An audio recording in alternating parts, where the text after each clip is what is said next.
Fatimata était une jeune veuve, mère d'un petit garçon de 6 ans. Chaque matin, elle vendait des beignets au marché pour nourrir son enfant. Simple, discrète, elle ne cherchait pas les regards, mais sa bonté naturelle lui valait le respect de tout le quartier. Pourtant, dans l'ombre, un homme l'observait depuis des mois. Un soi-disant homme pieux, toujours à parler de charité et d'aide aux veuves. Mais derrière cette façade se cachait un cœur rempli d'orgueil et de frustration. Fatimata avait poliment refusé ses avances à plusieurs reprises, et cela, il ne le supportait pas. Un soir, il l'invita chez lui, prétextant vouloir offrir des vivres à son fils. En réalité, il avait préparé une boisson empoisonnée, non pas pour la tuer, mais pour lui jeter un sort, la rendre soumise, docile, effacer sa volonté.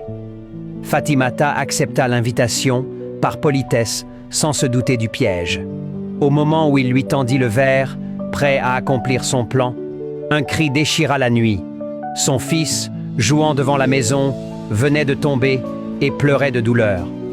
Fatimata se leva brusquement pour courir vers lui.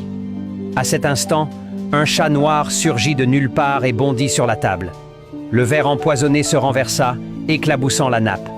Sous les yeux horrifiés de l'homme, le tissu se mit à fumer et se trouer, comme brûlé par de l'acide. Fatimata comprit immédiatement. Sans un mot, elle prit son enfant et quitta la maison, le cœur battant. Elle savait que ce chat n'était pas là par hasard. C'était une main de Dieu, déguisée en simple animal, venue la sauver d'un destin injuste. Quant à l'homme, depuis ce jour, il ne put plus jamais lever la tête dans le quartier. Que toute langue qui se lève contre toi en justice soit confondue, et que tout piège dressé contre toi retourne à l'expéditeur. Amen.